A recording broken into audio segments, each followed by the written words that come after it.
वे बोल रहे थे कि ये मस्जिद अवैध है और ये सरकारी ज़मीन पे है, इसके तुम्हारे पे कोई कागजात नहीं है। अदील ने बनाई, कोतवाल के सवाल थे मेरे से ये। हमने कहा सर नहीं, अदील ने नहीं बनाई, उनके ख़ानदान ने मस्जिद जो है ना कौम को दी है, कौम ने मस्जिद बनाई। एसडीएम धमकी दे के लोग बागों, कोतवाल ने सबने धमकी दे के और ये मस्जिद शहीद कराई गई, ज़बरदस्ती करके परेशान की, दबंगई से यानी कि बदमाशी से परेशान की ये मस्जिद शहीद हुई है। उन्होंने गुंडागर्दी करके उस मस्जिद शहीद कराई गई। तो क्या कागज़ नहीं है, यह रहे कागज़ हमारे पे।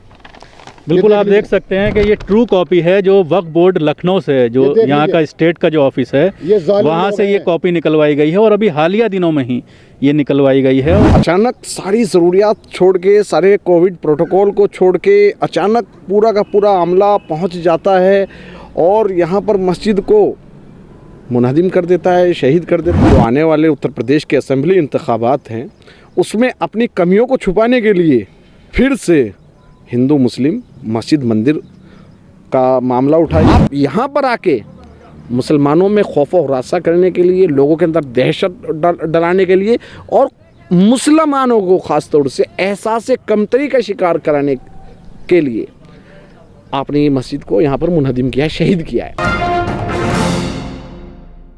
इस वक्त हम मौजूद हैं उत्तर प्रदेश के मुजफ्फरनगर के खतौली बुढ़ाना रोड पर। यहाँ पर एक मस्जिद थी, मस्जिद अल जमील, जिसको प्रशासन के ज़रिए डिमोलिश कर दिया गया है, हटा दिया गया है। ये आप मलबा देख रहे होंगे, 2-3 दिन से यहाँ पर कार्रवाई चल रही है और इस मस्जिद को अवैध बता करके और ये कह करके ये सरकारी ज़मीन पर मस्जिद बनाई गई थी, इसको शहीद कर दिया गया है, डेमोलिश कर दिया गया है। उत्तर प्रदेश में अभी ये दूसरा मामला जिस तरह से अभी बाराबंकी में देखने में आया था और 100 साल पुरानी उस मस्जिद को शहीद कर दिया गया था। इस तरह के केसेस से एक बार फिर से ये बहस शुरू हो गई है कि क्या अब जिस तरह से योगी सरकार पूरी तरह से कोरोना को लेकर नाकाम साबित हुई है, इलेक्शन करीब हैं 2022, तो क्या अब इस तरह के मुद्दों को उठा करके फिर लोगों को बांटना चाहते हैं, लोगों को तकसीम करना चाहते हैं। हमारे साथ यहाँ पर लोग मौजूद हैं, इलाके के लोग मौजूद हैं, कुछ सरकर्दा शख्सियात जो इलाके की हैं यहाँ की, उनसे हम बात करेंगे। सबसे पहले यहाँ पर हमारे साथ हैं जो बिल्कुल यहीं लोकल मुकीम हैं। क्या कहना चाहेंगे, किस चीज़ को बहाना बना करके इसको शहीद किया गया है? वे बोल रहे थे कि ये मस्जिद अवैध है और ये सरकारी ज़मीन पे है, इसके तुम्हारे पे कोई कागजात नहीं है। और हमने कहा सर हमें कुछ वक्त दीजिए, हम तुम्हें कागजात भी दे देंगे, सब कुछ दे देंगे, इसमें कुछ वो नहीं। किसने बनाई मस्जिद? अदील ने बनाई, कोतवाल के सवाल थे मेरे से ये। हमने कहा सर नहीं, अदील ने नहीं बनाई, उनके ख़ानदान ने मस्जिद जो है ना कौम को दी है, कौम ने मस्जिद बनाई। आप जैसे उन्होंने कुछ चंदा दिया, मैंने भी दिया, तो ये मस्जिद तामीर हुई और ये छप्पर डाल रखा है, इसमें मस्जिद बना रखी, नमाज़ पढ़ रहे हैं, गरीब लोग हैं, जनता है, हाँ, तो इसलिए नमाज़ पढ़ रहे हैं कि नहीं ये अवैध है, ये अवैध है। अगले दिन इतवार के दिन आए, इतवार के रोज़ तो कोई ऐसी कोई घटना भी नहीं होती। इन्होंने इतवार में आके हमसे पुछानी गिनानी, जेपीसी लेकर आए हैं, प्रशासन लेकर आए, पटवारी सटवारी सब जितने भी हैं थे, और क्या नाम तुम्हारा ये एसडीएम धमकी दे के लोग बागों, कोतवाल ने सबने धमकी दे के और ये मस्जिद शहीद कराई गई और कहा जेल चले जाओगे, मुकदमा हो जाएगा, ये हो जाएगा, वो हो जाएगा, मतलब यानी कि हमें डरा धमका कर ये मस्जिद शहीद कराई गई। पहले से कोई नोटिस दिया था? आपके पास पेपर थे, पेपर मांगे थे आपसे? कोई कुछ पेपर भी हमसे नहीं मांगे और हमको धमका कर ना हमसे कोई नोटिस दिया, इन्होंने नोटिस भी नहीं दिया और आके डायरेक्टली आके ज़बरदस्ती करके परेशान की, दबंगई से यानी कि बदमाशी से परेशान की ये मस्जिद शहीद हुई है। उन्होंने गुंडागर्दी करके उस मस्जिद शहीद कराई गई। हम लोगों गरीबों के दिल को दुखान उन्होंने, बल्कि सताया, हम तो जो कहेंगे उन लोगों ने हमें। और योगी सरकार बिल्कुल नाकाम है, अच्छा नहीं कर रही है, दो लोगों को बांट रही है, हिंदू मुस्लिम करके लोगों को बांट रही है। यहाँ से ये गंदी सरकार है, बहुत गंदी सरकार है। कब मस्जिद बनाई थी और कितने एरिया में थी? अब आगे आप लोगों की क्या प्लानिंग है? अब आगे हमारी प्लानिंग एक तो हमारी मस्जिद बन जाए और ये 200 गज मस्जिद बनाई हुई थी, 500 गज जगह है जो उन्होंने जो कौम को दी है, इन्होंने मुतवल्ली साहब ने, काजी जुबैर साहब ने, और गरीब बस्ती है इन लोगों को दी है कि मना लो। 1-1 रुपया डाल के रिक्शा रेडे वालों ने, ठेली वालों ने, जो भैंस डेयरी वाले हैं, उन्होंने जो है ना मस्जिद बनवाई और नमाज़ पढ़ी गई रमज़ान में। इन्होंने कहा, मुझसे खुद कहा कि 3 दिन की मस्जिद बनाई है। मैंने कहा नहीं, 3 दिन में इतनी तामीर हो नहीं सकती ना, 3 दिन की मस्जिद बनाई, 4 महीने 5 महीने के लगभग ये मस्जिद बनी हुई है और इसमें नमाज़ हो रही। तो उन्होंने इतवार के दिन आ गए परसों और इन्होंने ड्रामा करा और हमारे साथ में हमारा दिल दुखाने लोगों ने।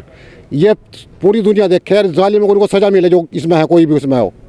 हमारे साथ ये हमारे कागज़, कोई यूँ क्या कागज़ नहीं है, ये रहे कागज़ हमारे पे।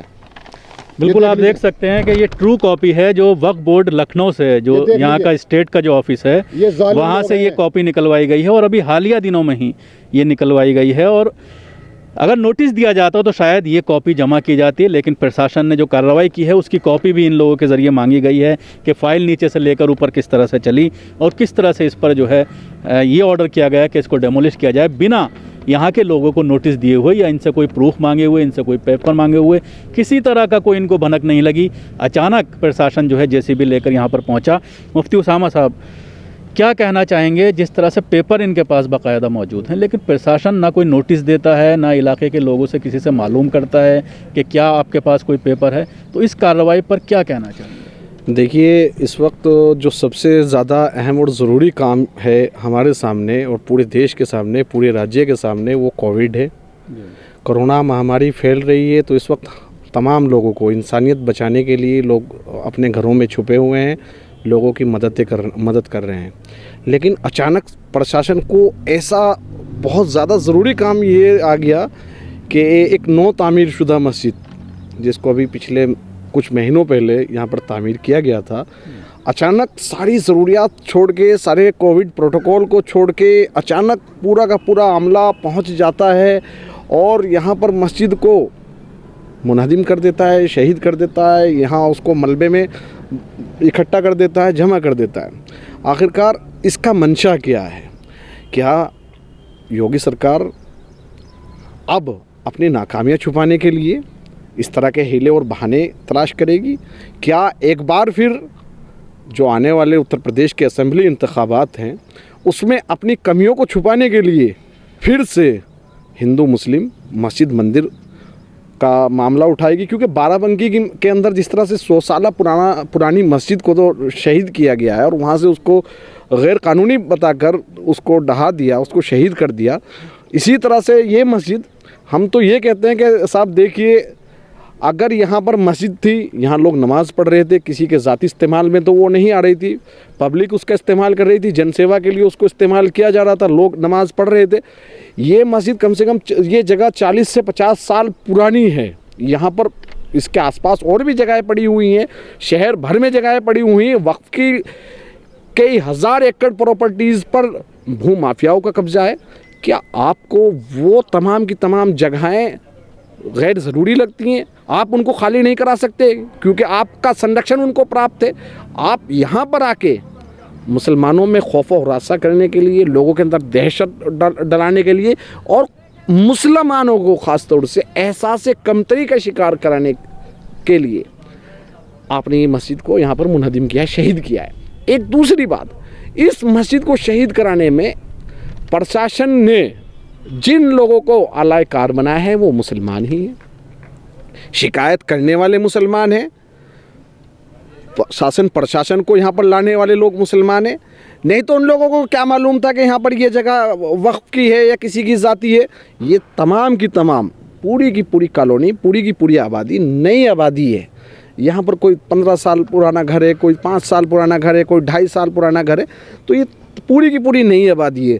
शायद कि किसी को मालूम भी ना हो कि ये ज़मीन जो है ये वक्फ की है, लेकिन अफसोस कि ये कौम, ये मुसलमान जिसको गाजर और मूली की तरह पूरे मुल्क के अंदर काटा जा रहा है, उसका खून पानी से सस्ता हो चुका, वो अपने आप को समझने के लिए, मानने के लिए तैयार नहीं है और मुनाफिकीन अपने निफाक से बाज नहीं आ रहे हैं और अल्लाह रब्बुल इज़्ज़त उनका इंशाअल्लाह क़यामत के दिन उनसे इस बात का बदला लेगा। बड़ी बात आपने कही है मुफ्ती साहब के मुसलमानों के ज़रिए ही शिकायत की गई, जाहिर सी बात है वहाँ तक किस तरह से ये पहुँचा कि कब ये मस्जिद बनी है, उसके बाद प्रशासन आया और दबे लफ्ज़ों में कहीं ना कहीं अधिकारियों ने ये बात कही भी है। तो ऐसे में क्या कहना चाहेंगे, क्या मैसेज देना चाहेंगे? देखिए, हम जो मुतवल्ली हजरात हैं उनसे मेरी अभी बात हुई है, हमने कागज़ देखे हैं, ट्रू कॉपी आपको भी उसकी प्रोवाइड करा दी गई है, ट्रू कॉपी मौजूद है, वक्फ की ज़मीन है। अब मुतवल्ली की ज़िम्मेदारी है कि वो मस्जिद बना रहा है या मदरसा बना रहा है, वो जो चाहें वो वहाँ बना सकते हैं। कानून की इस बात की इजाज़त है, हिंदुस्तान का संविधान और सेक्शन 3 हमें इस बात की इजाज़त देता है कि हम अपनी इबादत के लिए मस्जिद बना सकते हैं, और लोग मंदिर बना सकते हैं, चर्च बना सकते हैं, तो हम मस्जिद भी बना सकते हैं इंशाल्लाह। अगर अभी प्रशासन ये कह रहा था कि आप हम उनको कॉपी प्रोवाइड नहीं करा पा रहे, ये लोग प्रोवाइड नहीं करा पा रहे, अब उन लोगों ने इस मामले को इतना बढ़ा दिया कि उनको कॉपी भी दी जाएगी, मुनाफिकीन के निफाक को भी देखा जाएगा, जो लोग यहाँ पर फितना फैलाने की कोशिश कर रहे हैं, माहौल बिगाड़ने की कोशिश कर रहे हैं, उनसे भी निपटा जाएगा इंशाल्लाह। अब एक बात जो काफ़ी समय से जो एक तबका है पढ़ा लिखा उलमा इकराम का, और मुस्लिम में जो लोग सरकर्दा हैं, उनके ज़रिए भी बार बार ये बात कही जा रही है कि आप अपनी मस्जिद का बाकायदा नक्शा पास कराइए, उसको रजिस्टर्ड कराइए, आपके डिस्ट्रिक्ट में बाकायदा मस्जिद के तौर पर उसको रजिस्टर्ड कराइए। क्योंकि जब कई बार ये होता है कि लाउड स्पीकर को लेकर ऑब्जेक्शन होता है किसी न किसी बहाने से, और जिस तरह से अब उत्तर प्रदेश में ये दूसरा मामला सामने आया है डेमोलिश का, मस्जिद शहीद करने का, तो ऐसे में मुसलमान खुद इस चीज़ को लेकर आगे आना चाहिए। तो क्या क्या करना चाहिए, क्या मैसेज? बहुत ही अहम और ज़रूरी बात आपने कही है, ये होना चाहिए। हम छोटी से छोटी तामीर हम कर रहे हैं, तो इसमें कोशिश ये करें कि अगर कोई रुकावट पेश नहीं आ रही, कोई रुकावट पैदा नहीं हो पा रही है, तो हम लोगों को नक्शे भी पास कराने चाहिए, प्रशासन से इजाज़त भी लेनी चाहिए, और तमाम सारे काम कराने चाहिए। लेकिन अफसोस की बात यह है कि इस वक्त जो हमारी सत्ता के आसीन पर बैठे हुए हैं माननीय योगी आदित्यनाथ जी, उनकी ऐसी मानसिकता है कि अगर एक बार हम पर्चा लेके उनके पास पहुंच गए, ध्यान रख लीजिएगा, एक ईंट नहीं लगा सकते वहाँ पर, लगाने नहीं देगा प्रशासन।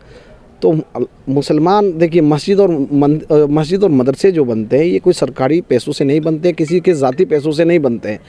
ये तमाम की तमाम तामीरात जो होती हैं, ये तामीरात मुसलमान अपने जेब से, कोई 1000 रुपये मदद करता है, कोई 2000 रुपये की मदद करता है, तो हम लोग चंदा करके, सदक़े के ज़रिए से, अतियात के ज़रिए से हम लोग मस्जिद और मदरसे बनाते हैं। इनका कोई मालिक नहीं होता, इनका कोई वाली नहीं होता, ये तो खुदा के लिए वक्फ़ होती हैं, और ये वक्फ़ की ज़मीनें होती हैं, मस्जिद और मदरसे वक्फ़ होते हैं। तो इस सिस्टम को मसलिहतन थोड़ा सा मुसलमान फॉलो नहीं कर रहे हैं, लेकिन जहाँ गुंजाइश है और जहाँ के मुतवल्लियान पैरवी मुकम्मल तौर पे कर सकते हैं, वहाँ करनी चाहिए। आप AIM में काफ़ी सरकर्दा हैं, यहाँ पर प्रेसिडेंट भी हैं यहाँ के डिस्ट्रिक्ट के, तो ऐसे में क्या आपने जो सुन्नी वक्फ बोर्ड है उत्तर प्रदेश का, वहाँ कुछ इस ताल्लुक़ से बात की है, जो उसके ज़िम्मेदारान हैं, चेयरमैन हैं या और लोग हैं, तो इस मामले को किस तरह से वो देखें? देखिए, हमारी पार्टी के होम सदर बैरिस्टर असदुद्दीन ओवैसी साहब, उनके नॉलेज में ये सारी बात आ गई। हमारे जो सूबाई सदर हैं शौकत भाई, उनकी भी नॉलेज में ये बात आ गई है। हमने जो हमारे से जानकारी मांगी गई, हमने उनको वहाँ पे अपनी जानकारी पहुँचा दी है, उनको बता दिया है कि जी ऐसे ऐसे बात है। असल में इस पूरे मामले से बाराबंकी का मामला होने के बाद जैसे ही एकदम ये बात निकल के आई कि खतौली के अंदर मस्जिद शहीद कर दी, तो मुसलमानों में पैनिक हो गए हैं, बहुत ज़्यादा उत्तेजना बढ़ गई है और बहुत ज़्यादा गम और गुस्से का शिकार हैं। जबकि मैं तमाम लोगों से ये दरख्वास्त करूँगा, अपील करूँगा कि आप लोग प्रशासन और शासन पे भी गुस्सा दिखाइए, उन्होंने मस्जिद शहीद की है, लेकिन उन लोगों के लिए भी बद्दुआएं कीजिए। आप लोग उन लोगों के लिए भी बद्दुआएं कीजिए जो मुसलमान होते हुए इस मस्जिद को शहीद कराने में सबसे बड़ा हिस्सा हैं, आप उन लोगों के लिए भी। और मैं आपसे कहना चाहूँगा कि अपनी सफ़ों में ऐसे मुनाफिकीन की पहचान कर लीजिए। ध्यान रखना, ये कहीं भी हमें फ़रोख्त कर सकते हैं, कहीं भी हमें बेच सकते हैं। क्या कहना चाहेंगे, जब यहाँ पर टीम पहुँची थी तो हालात किस तरह के हो गए थे, किस तरह से कंट्रोल किया गया? क्योंकि जिस तरह का माहौल है, लोग कहीं ना कहीं फसाद भी कराना चाहते हैं। ऐसा सच है जो आपने बोला, कुछ फिसाद वाले हैं थे लोग यहाँ पे, कुछ अपने दुश्मन थे, कुछ हमारा प्रशासन ऐसा है इस टाइम कि वो सच में ये चाहता है कि पैसा है सब कुछ, वो पैसे की वजह से कुछ करता है। कुछ पटवारी हमारा ऐसा लालची है यहाँ का, वो बहुत गंदा आदमी है इस मामले में, उसने सबको पूरी टीम बनाई है पटवारी ने, और एक मुखालिफ है हमारे जो हैं वो, इन्होंने मिल के एक टीम बनाई है। और झगड़े की फिजाद तो पूरी बन गई, क्योंकि हमारी जो माँ बहनें हैं, लेडीज़ औरतें, वो सड़क पर आके यूँ कहने लगी थी कि हम इनको मारेंगे। उनको खुशामद से रोका गया कि भाई माहौल जो है यहाँ का एक बड़ा पेचीदा चल रहा है, क्योंकि इन्होंने इतवार के दिन जो है कि वो प्लानिंग बनाई है अपनी, ख़ास तौर से इतवार के दिन, आज तो छुट्टी का दिन है, इन्होंने एक प्लानिंग बनाई है। तो ये प्लानिंग देखो क्यों बनाई है, क्या अगर कोई गरीब का बच्चा मर जाए इसमें, किसी में मुकदमात कर दें, ठोक के करते हैं। इनका कलम की मार बहुत कड़ी होती है। तो इसलिए हमने गरीबों को रोका, भाई मान जाओ, सब मजदूर आदमी हैं, गरीब हैं, इसलिए तुम कहाँ जाओगे, क्योंकि अभी यहाँ से हमारे ज़िले से एक बवाल खड़ा हुआ था कवाल से। तो इसलिए हमने वो मद्देनजर रखते हुए हमने इस काम को अपना आप को ही बर्दाश्त करा, रोका, अपना गला घूंटा हमने, और अपनी बहन बेटियों को रोका हमने कि भाई कुछ नहीं करना हमें इसमें, प्रशासन जो कर रहा करने दो, अल्लाह मालिक है, नमाज तो हम पढ़ ही लेंगे, लेकिन ये जो है ना अल्लाह से सीधी लड़ाई लड़ रहे हैं। इंशाल्लाह इनके बच्चों को भी आज्ञा आएगी, इन लोगों की भी आज्ञा आएगी। मैं तो ये कह रहा हूँ, बद्दुआ दे रहे हैं हम सब लोग, इनको सबको बद्दुआ दे रहे हैं, इनका अल्लाह इनके बच्चों को आज्ञा लावे, परवरदिगार मौलाए करीम।